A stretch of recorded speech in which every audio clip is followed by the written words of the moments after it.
Hello, everybody, and welcome to episode 5 of the No Hype Zone. I am Seth, and this is Lance. And today we are not on location. We are back at our original place. We are at Atlas Performance Training. As you can see, this again is where we work. This is where we train, and sometimes this is where we live. Yeah, as well. pretty much. Okay. Great place to live. Yes. So this week we're actually going to start with baseball right out of the gate. Because now we have spring training has actually already started. Yep. Our boy Darwin Wall, actually, the ball so hard for Darwin Wall. Ball so hard. Tomorrow he has he's doing a big get together at the Cubs game, which I can't go. Sloan Park, right? Yes. Okay. Yeah, I can't go. Park. Free tickets. It's like free food, free beer. I can't go. Was invited? How come I wasn't invited? I'm a Cub fan. I'll get you a ticket. Yeah, I see Jenny Wall today at 4:00. I'll get you a ticket. I can't go to the game. I'm just want to throw some shade there. Okay. Mr. Wall, ball so hard. Next week, I want to be at the games. If you get some more tickets, I can't go tomorrow, but we can try to go next week. I'm doing a yard sale tomorrow, which kind of sucks, but gotta do it. You got it. Hey. Yeah. Honey-do list. I got you. You gotta do it. So, speaking of baseball, we want to bring in one of our resident baseball nerds. Yes. Big time. Big time nerd. He has a lot of knowledge. He loves baseball. He still plays baseball in Sunday leagues, which is kind of cool. Yeah. Without further ado, let's bring him in. Master Patrick, P. come on in. Master P. This is Patrick. He also works with us here as well. He's a trainer. So if you also want to get trained, our guy Patrick is the guy. There you go. So where should we start? Well, first of all, Patrick. The Cubs fan. He's a Dodgers he's fan. a Cubs fan. Cubs and Today, a Dodgers he's fan. a Cubs fan. I'm both. That makes Okay, sense. this story's Kinda getting old. that I already bandwagon told thing, you. You already goes know. back and forth. Cubs. It's hard to be I a don't go Dodger back fan and if they forth. lost I 2 years in a don't. row. That's a bunch of crap. You just guys did are me. real You already toxic. started in. Just coming and kicking me in the. That's not cool. Everybody know I got. I got a bipolar sports love. Everybody kind of know that. LA and Chicago. He knows this already. There's no need you throwing haymakers like that quick. true. I've been saying That's that. I stayed in my position a long time ago. This is true. You know, He's upset that Padres got Machado. Yeah, He was a Dodger killer when he was that's- on the Dodgers, and now he's a Dodger killer as a Padre. That's Just kicking saying. me. Ah, just saying. I'm losing my knees. Here we Well, go. that's kind of what we want to talk about a little bit. So we want to enter. Patrick's going to bring us into the No Hype Zone. Yeah, all hype. He's going to, well, All hype all the time. This Patrick, yep. It doesn't go both ways. Oh, I'm loving this already. I'm yes. loving it. This is every day. This is everyday Patrick. day long. Yes. Always Yelling at each throwing other. shade All the day, time. all day. But that's why we love him. Yep. So the media is going to come out and tell you, ESPN FS1, oh, hey, what a great hire, what a great signing that Machado is. Yeah. But the reason why we like talking to Patrick is because he knows the minutia and the ins and outs of baseball. So I want you to basically just unleash. There you go. So he gets that 10-year contract. He has a 5-year opt-out, right? The last 2 years the Padres didn't want to give him, but they had to get it to get that player. That's where Bryce Harper's at now. He's throwing it out there. Hey, Padres, why don't you come match our offer? Because I don't want to play in Philly.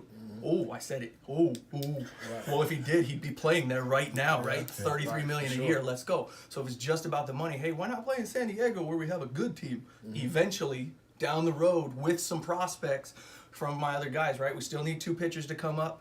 Rather than a Harper, I'd rather even go with a Kluber, a Keuchel, and then go ahead and sign me Kimbrel, right? Eventually bring up a catcher, get those other middle infielders developed. Yeah. So it's a matter of a little bit of both, right? Padres signing Machado, we're still barely at the league average for salary at $125 million. We got room to work, but you don't dump that all on another $35 million player. Could, but then you're limited over the next couple years. You're dependent on those minor league guys coming up. So when you're looking at all the other teams, you have a Dodgers team who has a really high payroll because they paid people over and over and over, and their development just didn't happen. It just, you know what I mean? It's just not there. They have Kemp back, and then they get rid of him again. They're still paying his salary. So that's the way you have to kind of structure when you're bringing in young guys, teaching them how to play. Hopefully that's what Manny can flip the script, stop kicking people in the foot, and start teaching the shortstops how to play shortstop. So it's just one of those things. Manny, step your game up. Stop being the hype guy. You got paid. You're good. You can stop doing this when you hit singles off the wall. And you can start actually running the bases, get your double. Hey, that gives you, I'm even better. So I'm just saying. He did say hustling is not my cup of tea. And that's fine. I don't expect him to run hard to first base. I just don't expect you to kick the guy after you went 0 for 4. This comes from a Padres fan. Padres. Yes. Heavy Yeah, Padres. as you can see, Padres fan, Die hard. baseball, guy. Die hard. But now that they picked up a Machado and they got Hosmer at first, hopefully that gets Will Myers healthy. He's able to hit, being another right-handed bat in the lineup, and then it's just getting those young guys to start producing. Okay. What you think about those Braves? Atlanta Braves. Braves have picked up a lot of talent. Yeah. You know, there's no reason Kimbrel couldn't go back there. Okay. They've been struggling a little bit, the catcher position. The pitching is on and off, hot and cold.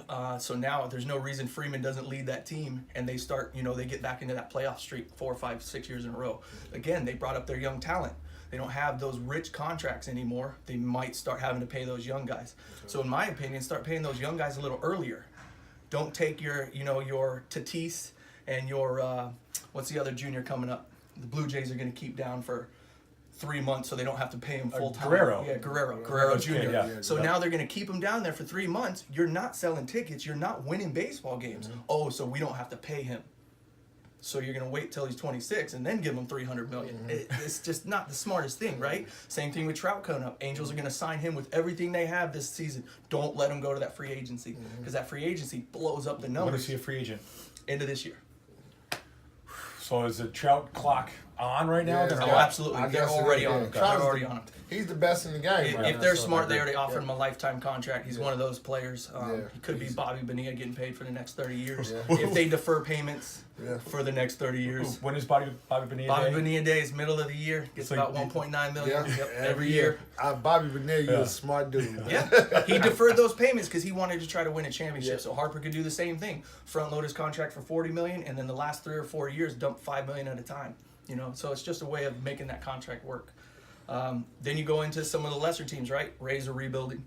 You got the Padres; they're finally starting to come up in the league, right? And then you look at the Giants and the Colorado Rockies. Well, they're both right there. Colorado Rockies. So the I'm scared NL of West them is now. always a tight division, even though they don't win a ton of games. Yeah, it is. So it's just different than the NL or AL East, right? They're always winning. They're always 30 games over Top 500. end, yeah. So that's also look at their contract, look at their salary. They're Cubs, Red Sox, they're Yankees. They're usually the top 3 or 4 teams. Dodgers are right up there. So it's just one of those differentiations in how much we pay now, how many young guys we can bring into the What do you system. think about Houston and St. Louis? Houston and St. Louis and San Francisco, it seems like, I shouldn't say Houston because Houston just became a powerhouse. Last 3